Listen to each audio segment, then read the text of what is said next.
Hi, everyone. Hi. For those, how many of you, just as a show of hands, how many of you know of or heard of Endeavor? Okay, fantastic. So quite a few of you. As you know, Endeavor is a non-for-profit. Our mission is to transform growth economies by catalyzing the entrepreneurial ecosystem. And what we aim to do, our goals are job creation, well, accelerating job creation, accelerating economic growth, and role model creation in those economies. So integral to our being able to do our job right, we need to understand what forms ecosystems and what kinds of networks make that ecosystems are successful in some countries and not so successful in others. So what I'd like to share with you today, and hopefully it's not going to be it's not going to be a very data-heavy presentation. It's right after lunch, so if not, I'll lose most of you. So what I'll do is share with you some of the insights we've developed from looking at those ecosystems as an NGO. Endeavor was formed in '97. We're in 15 different countries. Hopefully by 2015, we'll be in 25 countries. So we support over 700 entrepreneurs that have created since selection over 200,000 jobs. They generate together over $5 billion in revenue. Last year, they've raised over $100 million in capital. So definitely, we know that from the feedback we get from these companies, our work with them does have impact. But the results or the insights we have from our conversations with them is more of a linear insight. We connect, we help support, we advise, we mentor, and we see the growth in jobs and in revenue. But to really get a full sense of what the impact of our work, we needed to look even deeper and understand the network effect of that help that we're giving. So what's the compounded effect of ecosystems that we're working in, and how can we improve those? So we started off by looking at Argentina, which is our first office, for two reasons. One, it's the market that we knew best, and also Argentina is the tech capital of Latin America. Being the tech capital of Latin America has its own merits, but when it's Argentina, it really has huge merits. It's a country that has a lot going against it. There's a number, I mean, every 6 years there's an economic crisis. The Argentinian peso gets devaluated. Governments change. The government has traditionally been very anti-business. So it's not some place where you think that an entrepreneurial ecosystem would flourish, let alone the tech capital of Latin America. But on the other hand, the proof is in the pudding, as they say. The result is there. There's a number of $100 million plus exits that have happened in Argentina. It's the headquarters for Google, Yahoo, and a lot of the big tech companies for the region. So the idea is, how did that come to happen? From a very high level, we know that from within the work that Endeavor does, the Argentinian entrepreneurs that we have are very collaborative. They support each other a lot. They work with each other a lot. Patagon, which was one of the biggest success stories in Argentina, was the inspiration for Globant, which is another very big success story, which just got invested in by WPP.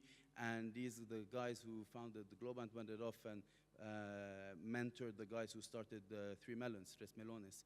So there's a network effect that was happening. So we decided to take a deeper look at that. And we talked with over 200 companies in Argentina within the tech sector. And what we asked them essentially were 5 questions. Who inspired you? Who employed you? Who did you work with? Who invested in your company? Who are your mentors? And have you founded any other companies? We took that information, we took that feedback that we got from these companies, and we graphed it historically, and came up with a very interesting story. So the companies that were started between 1990 and 1996 were very fragmented. There was around 11, 12 companies that were working on their own, very little in terms of relationships. And on the few graphs that you're going to see, the bigger the circles, the bigger the amount of influence those companies have had on others, and the color of the arrows determines the kind of relationship they've had with others. So the I don't know if it's very clear, but the orange is mentorship, pink is inspiration, green investment, blue former employee, and the purple is founder who founded another company. So between 1990 and 1996, there were a few cases of collaboration, but there's very few and far between. Between 97 and 99, you had more companies starting up, and companies that were a bit more collaborative in their nature, that were helping each other a bit more, but still it was a fragmented ecosystem that didn't talk much with each other, but certainly there was a bit more interaction between the companies. By 2000, around 2000, 2006, so the companies that were founded in 97 and 99 had reached a certain level of maturity and experience, and they really drove a push for collaboration, for mentorship, for inspiration between each other, which has created a mushrooming and a number of tech companies in Argentina. And as you can see, there was clearly some companies that have come out as clear leaders in terms of mentorship, like Patagon and OfficeNet, and in terms of influence they had. So mind you, the size of the circle is when we've asked people who inspired you, mentored you, so on and so forth. So the bigger the number of ID, the bigger the circle. So the guys at Patagon were very busy influencing and supporting others. So were the guys at OfficeNet, and so were the guys at Digital Ventures. But 2011, by the time when we finally got to when we started doing this analysis, you could see that the tech sector is very integrated. People are working together, partnering, worked in companies, went off and started their own things. Their old employers became their investors. So it became a very integrated ecosystem. And that was part of the reason why it was able to mushroom and grow so much, because so much of the experience that was gained by others was passed on to new entrepreneurs. So the three companies, if you focus on the three companies that influenced the most, which were Patagon, the one at the top, Mercado Libre, sort of center bottom, and Digital Ventures that was sold to Fox, they were very successful in their own right. So these companies, as they were growing and mentoring and supporting and helping, they were also very successful businesses that were groundbreaking, and all three of them had very, very respectable exits in the market. So having identified that and trying to see what was the extent of their influence on the rest of the ecosystem, we were able to see that over 80% of companies in Argentina in the tech sector were influenced by these three companies. 80% of companies were influenced at some level, directly or indirectly, which obviously is a huge impact that they've had on those on their sector. Historically, if you look at when the big companies, when the Googles, the Yahoos, the Facebooks came into Argentina and set up their offices there, it was exactly at the same time when you saw that mushrooming. It was really in 2006 where that the focus started, the international focus on Argentina took place.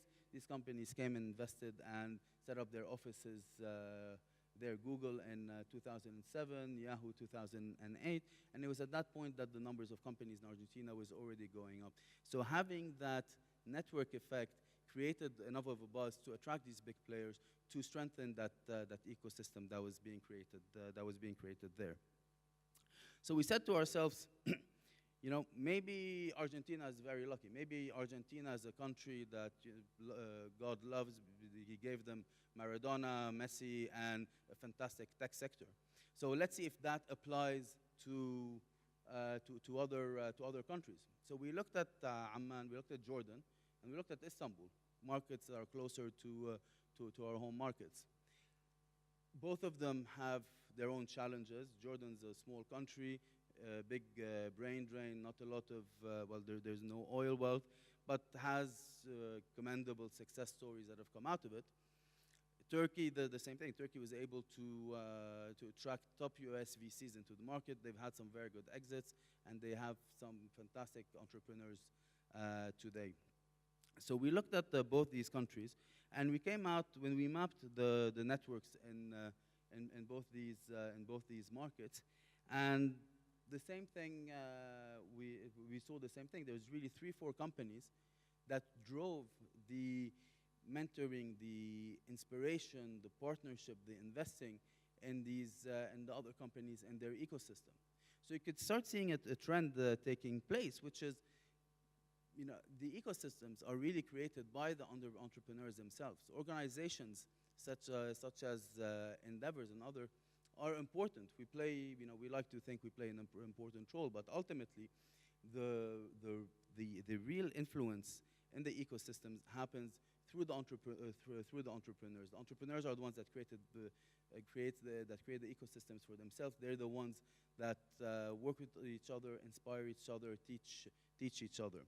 So the lessons that we've learned from that study, from that analysis, is that, you know, the best entrepreneurial ecosystems are the ones that are developed by the entrepreneurs. If you look at even at Silicon Valley, which everyone points to, in its early days, it had that same level of collaboration, and what really took it off is that transparency and that collaboration. What we also realized, what we could infer from the data that we had, is that, of course, you know, accelerating the creation of startups is important because you need to have the companies, but what's more important is to accelerate the growth of those companies, create the local champions, create companies that can inspire others.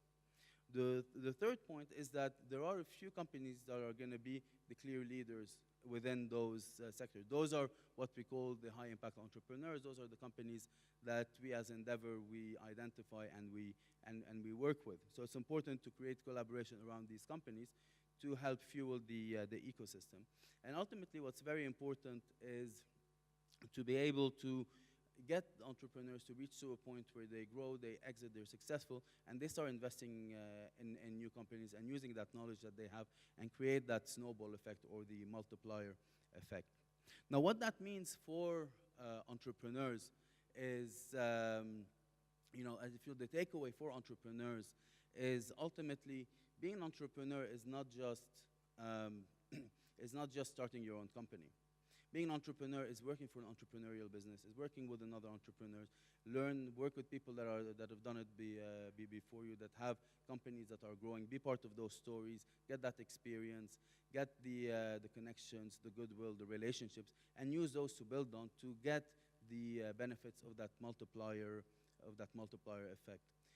At Endeavor, we have a network of over 3,000 global leaders that mentor our companies. We have the who's who of the business world that support our companies.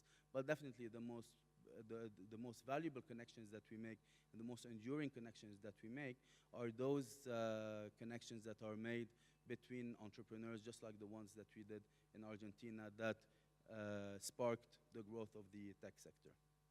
Thank you.